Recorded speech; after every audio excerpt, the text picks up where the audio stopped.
Venga, cuando quieras. Bueno, pues bienvenidos a la plataforma de formación continuada online de diagnóstico y tratamiento por imagen. Hoy tenemos al doctor Miguel Ángel Corral de la Calle del Complejo Asistencial de Ávila y nos hablará de tumores renales múltiples y hereditarios. Recordar a la audiencia que cualquier pregunta que tengáis las hagáis por escrito por el chat o por la pestaña de preguntas y respuestas. Miguel, cuando quieras puedes empezar. Gracias. Muchas gracias, Esther. Muchas gracias a todos. ¿Estoy compartiendo ya pantalla? No. Yo no lo veo. No, aún no, Miguel. Aún no. Vale. Ahora sí. sí. Ahora sí. Ahora sí. Activa modo presentación. Perfecto, ya está. Gracias, Miguel. Todo Vale. listo. Bueno, pues muchas gracias por la invitación. Vamos a hablar efectivamente de tumores renales múltiples y hereditarios. No tengo conflictos de interés. El esquema de la charla va a ser el siguiente. Vamos a hablar primero de carcinoma renal supuestamente esporádico multifocal, después del meollo principal, el carcinoma renal hereditario, unas pinceladas sobre el carcinoma familiar supuestamente no hereditario y hablaremos de otras lesiones que también pueden presentarse como tumores múltiples, como las metástasis, los linfomas o lesiones benignas que pueden simularlos.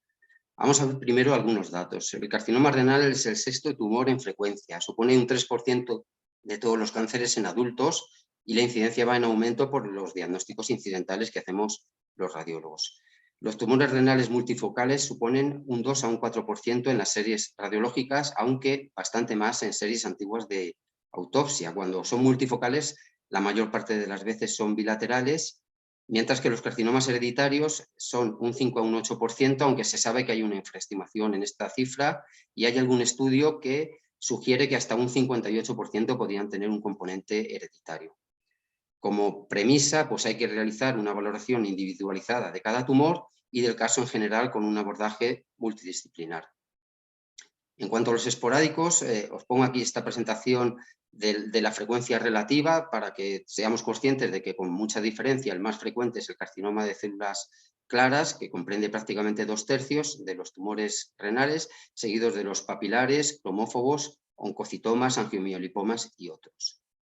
Vamos a dar unas pinceladas muy breves del comportamiento en resonancia en T2, en difusión, en fase opuesta y con el realce de algunos de estos tumores. Bueno, en cuanto al realce, es más intenso en los carcinomas de células claras y en los angiomiolipomas pobres en grasa y los oncocitomas. El realce es menos intenso en las áreas sólidas de los carcinomas papilares e intermedio en general en los cromófobos. Suelen ser hipointensos en T2 las áreas sólidas de los carcinomas papilares y los angiomiolipomas pobres en grasa, que a su vez son los que presentan en general mayor restricción de la difusión del agua, no porque sean tumores malignos, sino por su arquitectura, mientras que tienden a perder señal en fase opuesta los carcinomas de células claras y los angiomiolipomas pobres en grasa por la presencia de grasa microscópica. En cuanto a la morfología, los carcinomas de células claras suelen tener, cuando son grandes focos de necrosis que se comportan como el agua, aunque más irregulares, y los carcinomas papilares, sobre todo los de tipo 2, con frecuencia fenómenos quísticos, a veces hemorrágicos. El carcinoma cromófobo y el oncocitoma, como es sabido, pueden presentar una cicatriz central. Estos son algunos ejemplos de tumores diagnosticados en nuestro centro. No vamos a ir más allá en esto. Vamos a hablar de tumores renales múltiples supuestamente esporádicos, y digo supuestamente, entrecomillándolo. Hay concordancia en benignidad o malignidad en un porcentaje muy variable en las distintas series. Y concordancia histológica, es decir, coincidencia de la misma histología, también en un porcentaje variable que parece que se va reduciendo conforme probablemente se diagnostican más tumores incidentales. La concordancia histológica es mayor o la multiplicidad es mayor en los carcinomas papilares, donde suponen hasta un 10%, seguido de los de células claras y los cromófobos. En los casos discordantes se ha descrito casi cualquier asociación posible. Como premisa, como ya dijimos, hay que hacer un estudio individualizado de cada tumor, valorar si el paciente es susceptible de realizar un estudio para diagnosticar un síndrome hereditario y recordar que la multifocalidad por sí misma no empeora el pronóstico. El pronóstico vendrá condicionado por el del tumor de peor pronóstico. Vamos a ver un ejemplo de concordancia de benignidad e histológica en un paciente con múltiples lesiones ecogénicas, con escaso realce en la ecografía con contraste, y prácticamente compuestos solo por grasa. No se cumplen otros criterios sindrómicos, se diagnostican múltiples angiomiolipomas o lipomas. Este es un paciente en el que diagnosticamos un pequeño tumor exofítico poco captante en el riñón izquierdo, que además es hiperatenuante en el estudio sin contraste y nos pasa desapercibida otra pequeña lesión hipoatenuante, se piensa que es un quiste en el riñón contralateral. Se decide seguimiento activo, 2 años después el tumor izquierdo ha crecido algo, sigue pasando desapercibido a la otra lesión, se realiza en ese momento una tumorectomía, se encuentra un carcinoma papilar tipo 1 y en el seguimiento 2 años después pues se ve que la lesión contralateral ha crecido, ecográficamente es sólida, ecogénica, se biopsia y resulta otro carcinoma papilar, por lo tanto, concordancia en malignidad de carcinomas papilares. Este es un caso de concordancia histológica de carcinomas de células claras, un paciente con hematuria macroscópica en el que encontramos un gran tumor invasivo, lobulado, con áreas de necrosis, con adenopatías regionales y en el riñón contralateral otro pequeño tumor que tiene un comportamiento vascular muy similar. Se realiza nefrectomía derecha y tumorectomía izquierda con diagnóstico de carcinoma renal de células claras bilateral. En este caso encontramos también varias lesiones bilaterales con un realce intermedio. Es un caso más reciente, podemos hacer un estudio de doble energía. Medimos la densidad de yodo de una de las lesiones del riñón derecho, es de 4,6 miligramos por mililitro, otra lesión tiene 3,1, estarían ambas en el rango de los cromocitomas, realizamos una biopsia de uno de ellos y el diagnóstico es de neoplasia oncocítica multifocal. En este caso se asume que el resto de lesiones tienen la misma histología. Podríamos discutir, y si queréis lo hacemos luego, si se podría diagnosticar un Birt-Hall-Dubé, que en mi opinión sí en este caso. Aquí un caso de discordancia histológica en tumores benignos. Una paciente en seguimiento ecográfico por angiomiolipomas y encontramos una lesión nodular sólida, vascularizada, bien delimitada. El pico de realce se produce en la fase córtico-medular, se realiza tumorectomía y resulta ser un oncocitoma.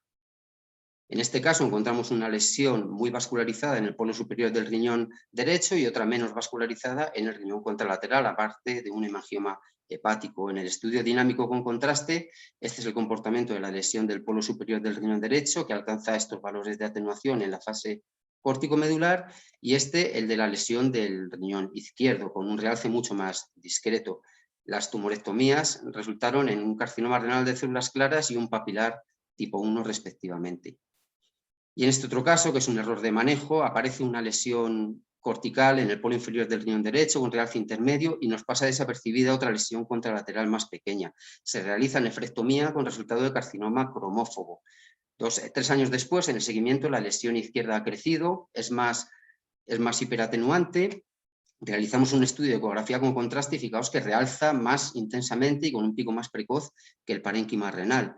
Se decide aún así seguimiento, la lesión 3 años después ha crecido, en el estudio de doble energía vemos una densidad de yodo de 6,8 miligramos por mililitro, sugerimos que esto puede ser un carcinoma de células claras, ya lo habíamos sugerido 3 años antes, se realiza tumorectomía y efectivamente esa es la histología de la lesión.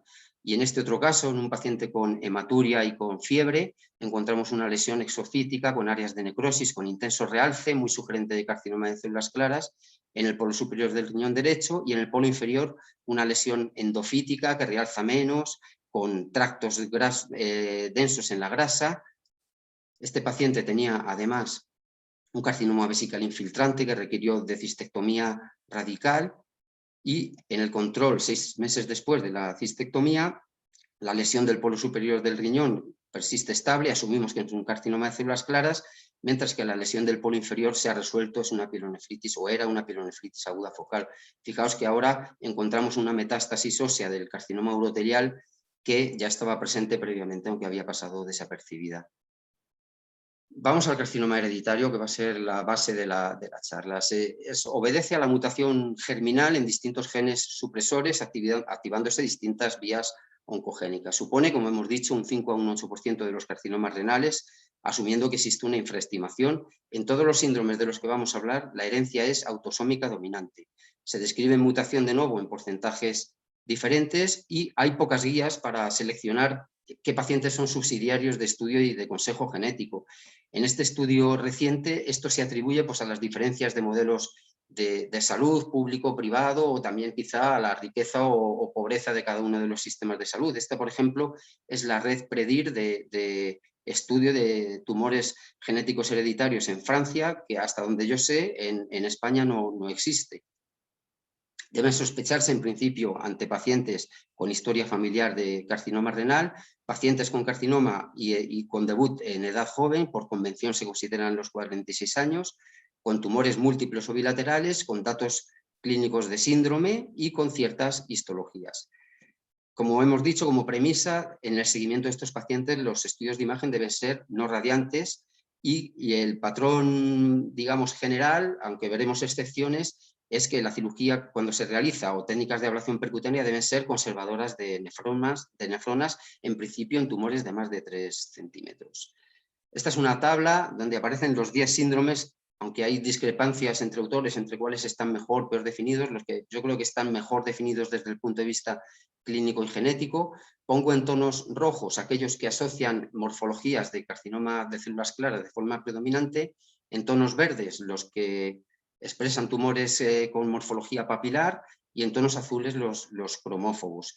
Y pongo aquí, la tabla os la dejo ahí, las lesiones dermatológicas en cursiva. Vamos a ir viendo algunos de los ejemplos, empezando por el von Hippel-Lindau, que es una de las entidades con mayor prevalencia, con una penetrancia además muy amplia. Se produce una disregulación de la respuesta a hipoxia, con un estado de pseudohipoxia que induce, entre otros efectos oncogénicos, por la angiogénesis y justifica el tratamiento con antiangiogénicos, inhibidores de tirosinquinasa tipo sunitinib, no solo en este síndrome, sino también en los carcinomas de células claras que expresan con una mutación no germinal, sino somática, esta anomalía.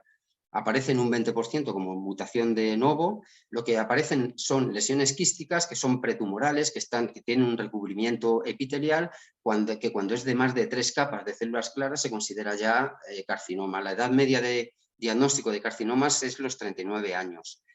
Lo que está indicado es hacer un cribado anual desde los 16 años con técnicas no radiantes, ecografía o resonancia. En este caso encontramos un quiste y ya se encuentra una lesión sólida de más de 3 centímetros que sería subsidiaria de tratamiento conservador. Fijaos que el paciente ya no tiene riñón izquierdo.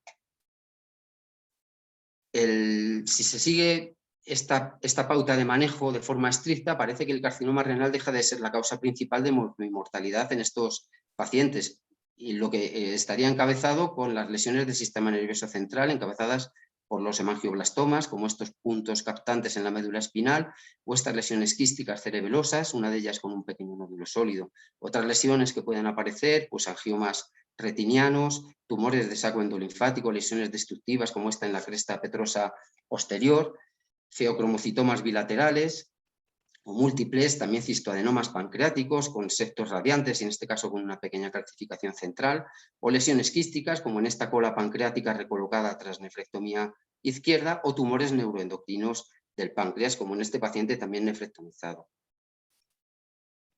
Pongo aquí enlaces al libro Gene Reviews, a distintos capítulos del Gene Reviews de la Universidad de Washington, donde podéis encontrar mucha más información. Por ejemplo, en el caso del von Hippel-Lindau podemos ver aquí los criterios diagnósticos de la entidad, y volvemos a nuestra presentación.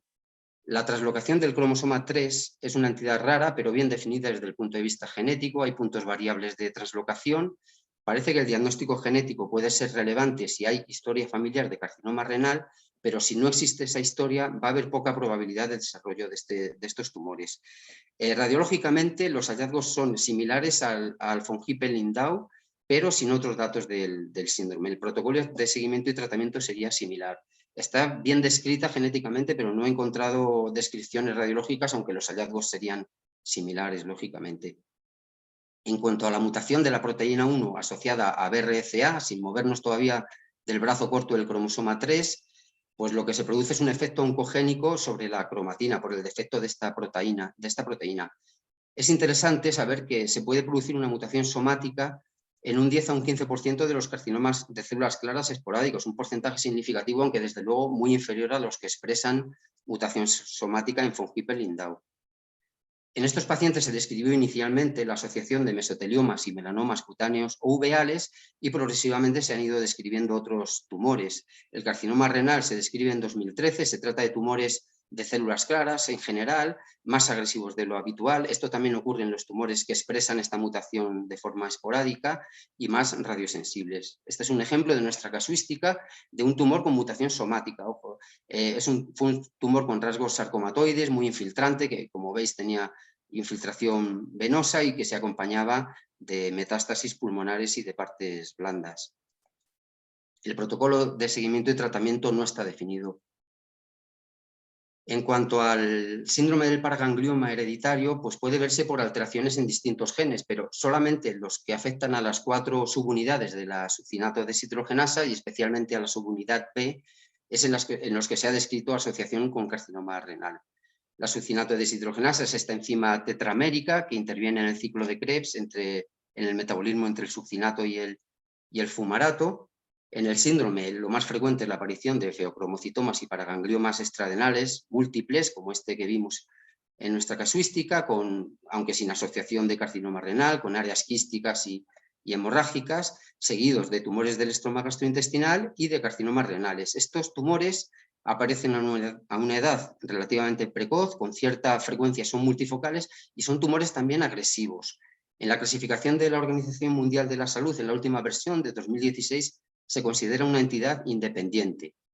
Este es un ejemplo de la literatura, es un tumor muy infiltrante, donde veis que hay una morfología de células claras, vacuoladas, y a mayor aumento, fijaos que existen unas inclusiones intracitoplasmáticas eosinofílicas que corresponden a mitocondrias aumentadas de tamaño y alteradas. La clave del diagnóstico es la ausencia de expresión en inmunohistoquímica de succinato deshidrogenasa B en el citoplasma de las células tumorales, mientras se mantiene la expresión en zonas de estroma y en zonas de túbulos del riñón normal.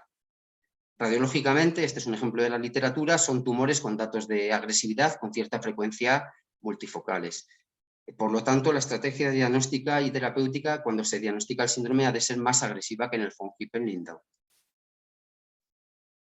La proteína PTEN es una proteína desfosforiladora que es un protector anti-oncogénico que cuando es deficitaria por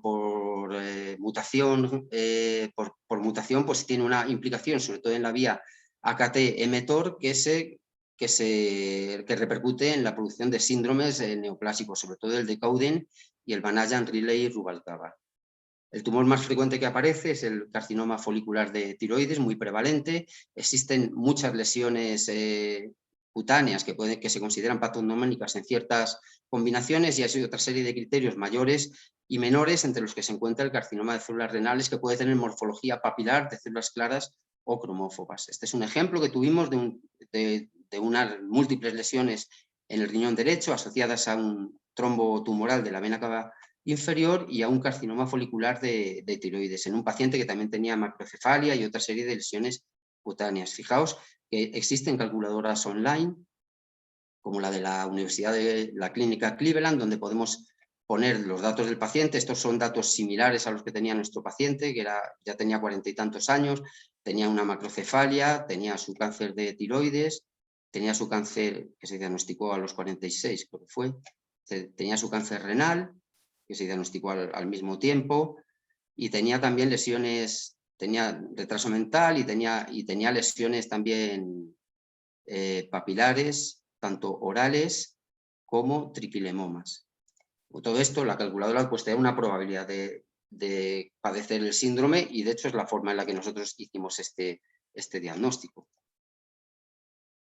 El carcinoma papilar hereditario es una entidad muy infrecuente en la que se produce una mutación ganancial del gen MET con sobreexpresión de la proteína que codifica, la proteína MET, que es un receptor transmembrana con actividad tirosinquinasa que interviene en la regulación de la proliferación, supervivencia y angiogénesis, lo que justifica la eficacia del foretinib en ensayos tipo 2 o grado 2.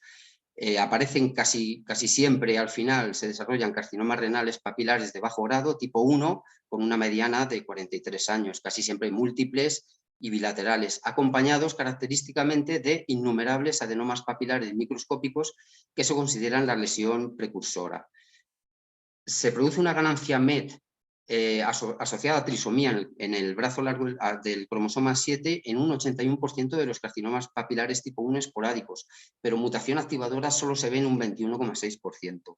Se aconseja en estos casos, como en el von Hippel-Lindau, cirugía conservadora o ablación a partir de 3 centímetros. En este caso encontramos una gran lesión hipoatenuante en el riñón izquierdo y una lesión quística contralateral que tenía una imagen nodular hipocaptante en el riñón contralateral.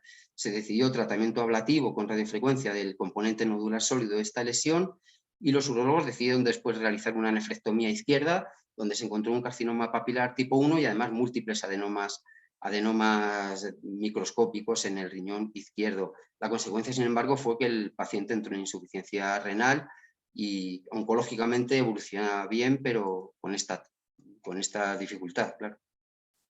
En cuanto al carcinoma, al cáncer papilar tiroideo asociado a cáncer papilar renal, es una asociación también muy infrecuente que se describe en el año 2000 en una familia de Estados Unidos que se interpreta en el contexto del síndrome del carcinoma papilar tiroideo familiar. Aunque está bien descrito el locus, no se describió el gen implicado y la característica es la asociación de carcinomas papilares de tiroides y riñón asociados también a adenomas y oncocitomas renales. Nosotros lo que hemos visto, como en otros casos que se describen en la literatura, es una paciente joven de 32 años en la que aparecía un carcinoma papilar de tiroides con sus microcalcificaciones y adenopatías que fueron la clave del diagnóstico y que en el estudio de extensión tenía también un tumor renal hipocaptante que resultó ser un carcinoma papilar, pero no hay confirmación sindrómica, digamos.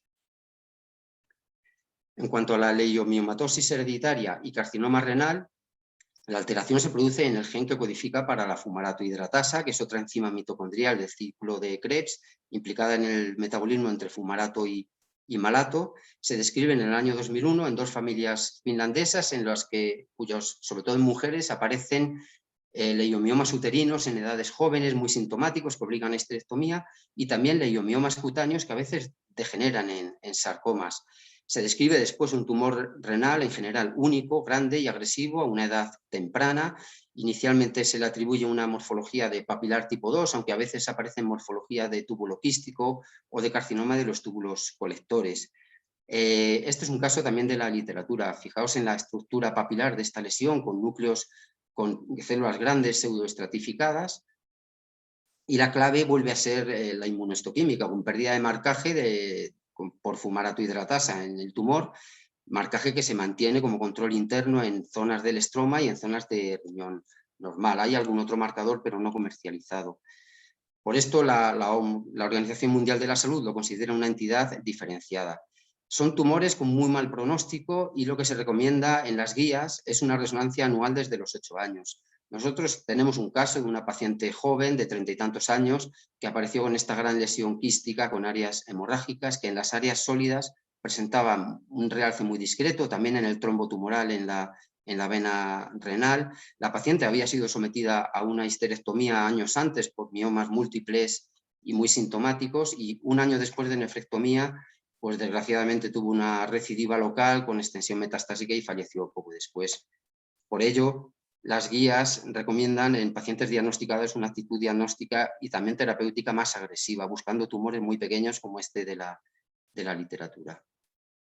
En el Birt-Hot-Dubé, la alteración está en el gen que codifica para foliculina, que es una proteína implicada en la vía mTOR y en el metabolismo mitocondrial, cuya infraexpresión, por lo tanto, supone pues, una disregulación del crecimiento celular y de la homeostasis energética.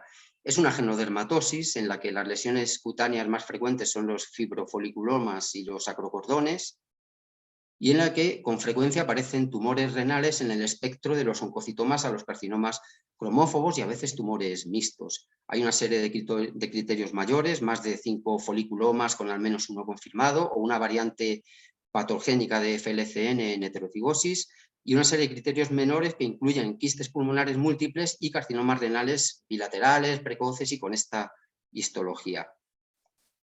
Este es un caso nuestro con múltiples lesiones con realce intermedio en el riñón derecho. Casualmente las del riñón izquierdo tenían un realce algo menor. Este es el comportamiento en el estudio multifásico de una de las lesiones izquierdas. Esta es una de las derechas que tenía una pequeña calcificación. Esta es otra más exofítica con realce intermedio. El paciente tenía también quistes en las bases pulmonares. En resonancia, las lesiones no mostraban caída de señal en fase opuesta, tenían una intensidad de señal intermedia ante 2, también su comportamiento era intermedio, digamos, en difusión y en el realce igualmente, aunque curiosamente en la ecografía con contraste mostraban un realce casi tan intenso como el parénquima renal. Al final tuvimos que realizar biopsia de 2 de estas lesiones. En una de ellas se encontraron fenómenos intensos de oncocitosis, como veis en esta célula con citoplasma muy eosinofílico, con ocasionales atipias, con respeto de vasos. En esta se hizo el diagnóstico de oncocitoma y en esta otra, con hallazgos hasta cierto punto similares, había sin embargo un poquito más de células multinucleadas, también con halos perinucleares, un poquito más de atipia y se encontraba característicamente esta tinción de membrana para el c-KIT y esta intensa tinción generalizada para el CK7, que era un patrón muy específico, muy sugerente de cromófobo, que es el diagnóstico que se hizo. En el complejo o esclerosis tuberosa, como sabéis, es una facomatosis con afectación, por tanto, neurocutánea. Hay característicamente una afectación renal por tumores benignos, sobre todo por angiomiolipomas, aunque en un pequeño porcentaje de casos pueden aparecer carcinomas renales cromófobos o eosinófilos sólido-quísticos o con estroma leiomiomatoso. La clave es la desinhibición del complejo 1 de mTOR por la infraexpresión de amartina o de tuberina. Esto justifica la eficacia del sirolimus y el everolimus en algunas manifestaciones. Aparece de nuevo en una mayoría de los casos, esto es interesante, con una penetrancia variable. La morbilidad, más que por la afectación renal, suele venir determinada por la afectación del sistema nervioso central o en neonatos por el rhabdomioma cardíaco, que suele involucionar, como sabéis después. La asociación de 2 o más criterios mayores, aunque 2 angiomiolipomas y linfangioliomatosis pulmonar se considera la excepción a esta norma, o bien un criterio mayor y 2 mayores o más se consideran diagnósticos de la entidad. Este es un caso donde aparecen múltiples angiomiolipomas con grasa macroscópica. Señalamos este inferior, que por ser exofítico y tener componente vascular más prominente es el que tiene más riesgo de morbilidad por sangrado, y en el que aparecían también tumores renales, también angiomiolipomas renales y otras lesiones extrarrenales como túberes subependimarios, linfangioliomatosis pulmonar y lesiones esclerosas óseas. Este es otro ejemplo distinto, donde aparecen tumores con grasa macroscópica, pero también otras en las que no existe grasa. Estos angiomiolipomas pobres en grasa van a ser difíciles de demostrar. La resonancia nos puede ser útil porque a veces incluso estas lesiones muestran caída de señal en fase opuesta. Nos encontramos a veces que esta secuencia diagnostica muchos más tumores. Además, recuerdo que son lesiones que tienden a mostrar una importante restricción de la difusión y que son hipointensas en T2. Hay otros síndromes que están peor definidos. Aquí pongo 5 de ellos. Aún hay alguno más descrito o en fase de descripción. Vamos a hablar muy someramente de algunos de ellos. El síndrome de Lynch es muy prevalente, se produce por una alteración en algunos de estos genes que regulan la reparación del ADN. El carcinoma, en este caso no renal, sino urotelial de tracto superior, es el tercer tumor en frecuencia después del colorectal no asociado a poliposis familiar y del endometrial.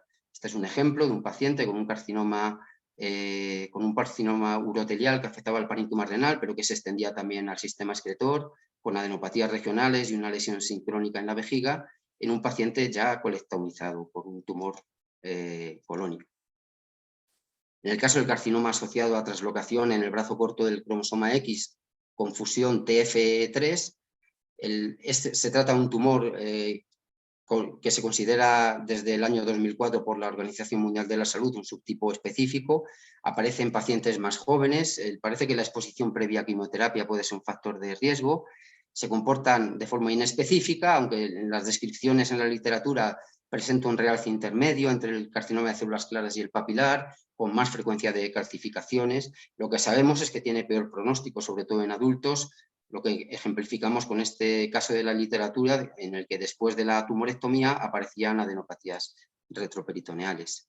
El carcinoma medular, como sabéis, es casi exclusivo de hemoglobinopatía, sobre todo de la anemia de células falciformes en heterocigosis. Casi exclusivamente afecta a varones de origen africano, con una edad media joven. Son tumores centrales que realzan poco y que tienen muy mal pronóstico.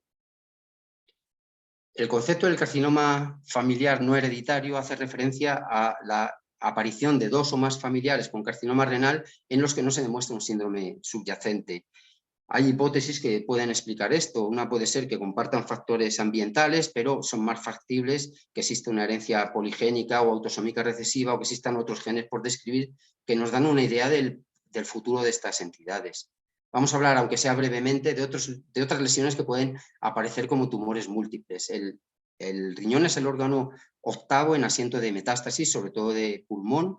Se ven en un 0,9% radiológicamente, aunque más en autopsias, pero hay que recordar que puede aparecer un tumor primario incidental en un porcentaje no muy inferior. Casi siempre los vemos en el contexto de enfermedad avanzada, son lesiones en general más infiltrantes y endofíticas y que realzan menos y más tarde, además con un crecimiento más rápido. Este es un ejemplo de un carcinoma de pulmón con extensión adenopática regional y con metástasis hematógenas hepáticas, adrenales, óseas y también renales con las características que hemos visto antes. Aquí otro ejemplo de otro tumor renal con 2 metástasis renales, como veis, endofíticas, hipocaptantes y además con el pico en la fase nefrográfica. Este, sin embargo, es un carcinoma vesicular en el que existe una infiltración hepática con un realce importante y heterogéneo, igualmente presente en la extensa carcinomatosis peritoneal y en las 2 metástasis renales presentes. Este es un carcinoma renal derecho sometido a nefrectomía de células claras. En el seguimiento aparecen estas lesiones renales, en el contexto además de una extensión metastásica, pulmonar y adrenal, por lo que se asume que se trata de metástasis del carcinoma contralateral, aunque yo creo que la morfología de estas lesiones con áreas quísticas y realce periférico plantean la posibilidad que no podemos resolver, el paciente falleció, de que hubiera un síndrome de von Hippel-Lindau subyacente en realidad. Y esta es una paciente con un carcinoma de mama operada. En el seguimiento aparece esta lesión renal exofítica inferior con importante realce, que vemos que ya estaba presente 2 años antes, con un crecimiento por lo tanto relativamente lento, con un realce muy intenso, más intenso y precoz que el parénquima renal. Se realizó tumorectomía y correspondía a un carcinoma primario renal de células claras. En cuanto al linfoma, afecta a los riñones en un 1 a 8% radiológicamente, aunque más en series de autopsia. Son linfomas B con afectación secundaria en el contexto de enfermedad extendida y con 3 patrones posibles: el de infiltración difusa, que es el primero en anatomía patológica, el de lesiones focales múltiples, que según algunos autores es el primero en imagen, aunque en nuestra experiencia desde luego es más frecuente la infiltración perirrenal. Son lesiones hipocaptantes y con restricción de la difusión del agua. Este es un ejemplo de infiltración difusa con afectación renal, también gástrica, prostática y ganglionar. Y este es un ejemplo de lesiones focales múltiples hipocaptantes bilaterales. Este es uno de infiltración renal bilateral, como estas amplias lesiones que se introducen en el seno renal, que infiltran el parénquima, que tienden a respetar las arterias, pero que pueden producir cierta hidronefrosis.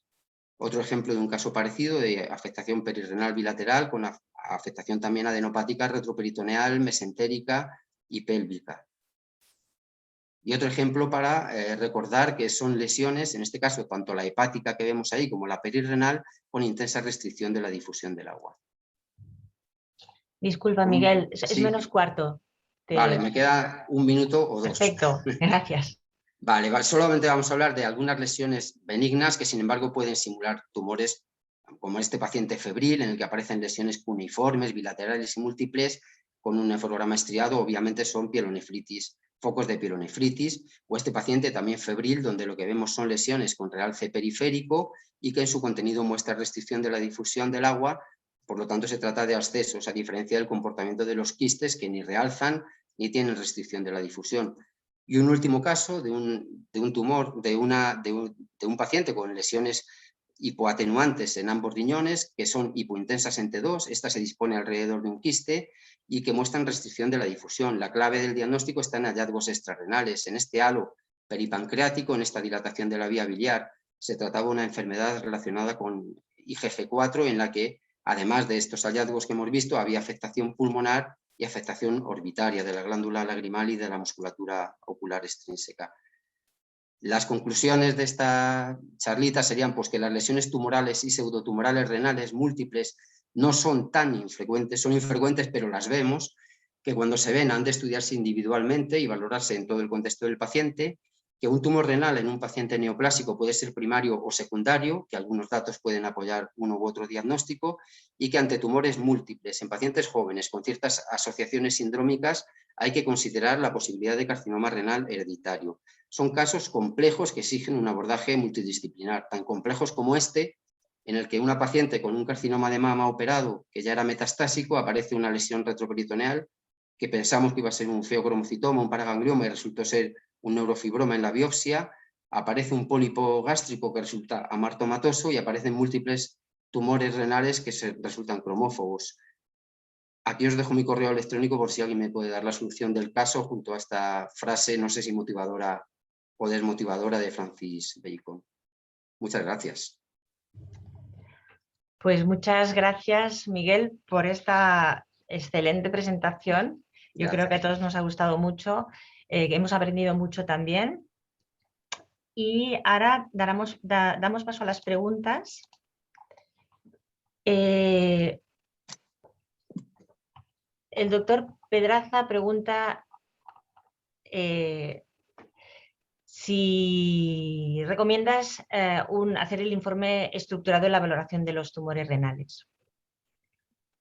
En general, existen pocas planillas de informe estructurado de tumores renales. Yo creo que la SEDIA no es de las que ha habilitado, y seguramente que existen y creo que serían muy recomendables. O sea que creo que sí que se da el patrón para que se pueda ajustar a la estructuración del informe, sobre todo la resonancia. Creo que sería recomendable, pero hasta donde yo sé no existen. Por lo tanto, hay que estructurar el informe, pero yo no conozco planillas de informe estructurado. No sé, Maika o Esther, si vosotras. Pues no, la verdad es que no. No. También pregunta Salva si crees que el informe tiene que ser cualitativo o también debe incluir valoraciones de biomarcadores cuantitativos. Esa es una pregunta muy interesante. Yo creo que vamos a la cuantificación sin duda. Sin duda. Creo que ya podemos cuantificar muchas cosas y que tenemos que cuantificarlo. Yo hablé de esto hace ya un montón en el 2013 en una charlita que di en la Sociedad Regional, y ya entonces hablábamos de cuantificación, y ahora con más razón. Ahora que disponemos de TAC espectral, sin duda. Y es más, ya hay modelos de radiómica avanzados en la caracterización de tumores renales, que con el aprendizaje profundo de las máquinas pues nos van a rebasar, si es que no nos han rebasado ya. ¿Y en vuestro centro tenéis alguna unidad multidisciplinar con urólogos, patólogos, oncólogos para la valoración de estos tumores, o si no, pues tenéis una unidad de referencia de patología en otro hospital? Sí, lo dije antes de la charla, tristemente no tenemos ni siquiera un comité multidisciplinar en activo en el abordaje de los tumores urológicos. Sí en otros tumores del abdomen, pero tristemente no en el de los tumores renales o urológicos en general. Y tampoco tenemos una referencia específica. O sea, sí existe un centro al que remitir a los pacientes a la unidad del cáncer de Salamanca, a los que requieren estudio genético, pero no tenemos mayores referencias. En cuanto a los pacientes pediátricos con posibles tumores renales hereditarios, ¿cuál es el manejo que proponéis? Bueno, pues depende de los pacientes en los que ya se ha descrito, o en las familias en las que está bien descrito y caracterizado el síndrome, depende de qué síndrome sea. En el von Hippel-Lindau sería el seguimiento con técnicas no radiantes para el diagnóstico de tumores renales expresamente. A partir de los 16 años, nosotros en los casos que tenemos así lo hacemos con ecografía, y en otros síndromes, sin embargo, habría que ser mucho más agresivo. Hay algún síndrome en el que se recomienda iniciar los controles a los 8 años, por ejemplo. Ya. También pregunta el doctor Pedraza si crees que los algoritmos de inteligencia artificial podrían ayudar en el diagnóstico y el manejo de estos tumores.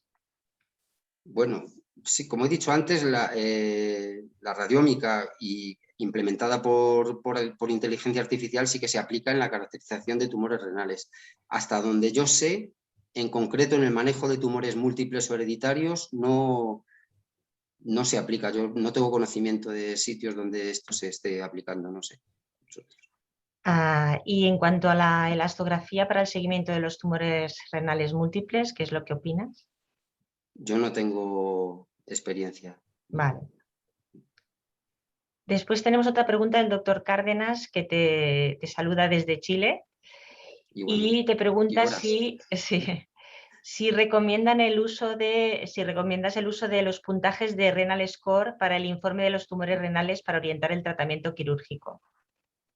Sí, estaría en el mismo contexto de la pregunta sobre los informes, yo creo, del Renal Score para plantear, perdón, el tratamiento quirúrgico. Sí, si recomiendas el uso de los puntajes de Renal Score para el informe de tumores renales para orientar el tratamiento quirúrgico.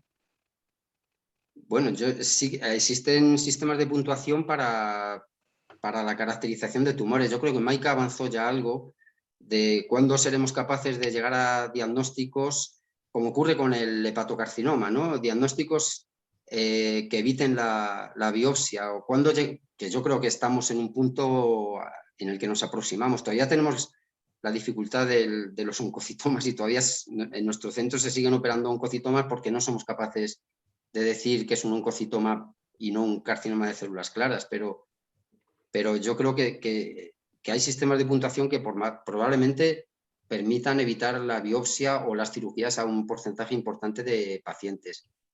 No entiendo muy bien si la pregunta se refiere a la planificación de la cirugía yo creo que habla de que si de la localización, del puntaje para la dificultad quirúrgica, ¿no? Estos que hay el renal, hay 3 o 4. Sí. Y no sé, nosotros empezamos a utilizarlos con mucha alegría, nos encantaba, pero al final lo que hicimos es llegar a un acuerdo con el urólogo y que el urólogo entienda lo que tú dices y tú lo que dices de cara a la cirugía esto. Pero yo no sé si en los múltiples esto tiene más interés, ¿no? O sea, explicarle al urólogo con un puntaje la dificultad quirúrgica, no lo sé.